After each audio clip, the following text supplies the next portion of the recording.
नित्याभूषा निगमशिरसा निस्समुत्तुङ्गवार्ता कान्तो यस्याः कचविलुलितैः कामुको माल्यरत्नैः सूक्त्या यस्याः श्रुतिसुभगया सुप्रभाता धरित्रे सैषा देवी सकलजननी सिञ्चितात्मामपाङ्गैः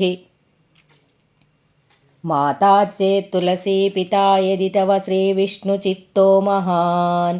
भ्राता चेद्यतिशेखरः प्रियतमः श्रीरङ्गधामा यदि ज्ञातारस्तनयाः त्वदुक्तिसरसस्तन्येन संवर्धिताः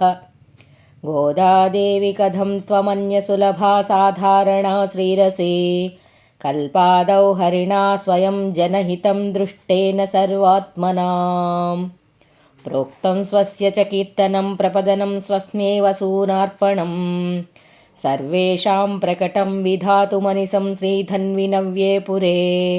जातां वैदिकविष्णुचित्ततनयां गोदामुदारास्तु महा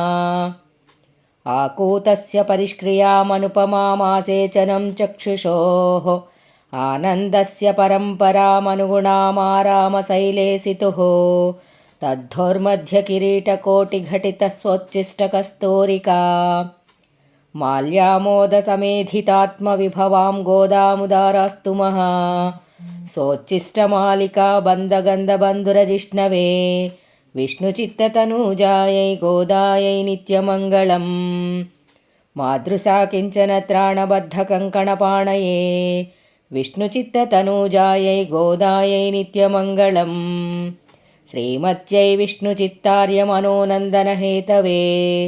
नन्दनन्दनसुन्दर्यै गोदायै नित्यमङ्गलम्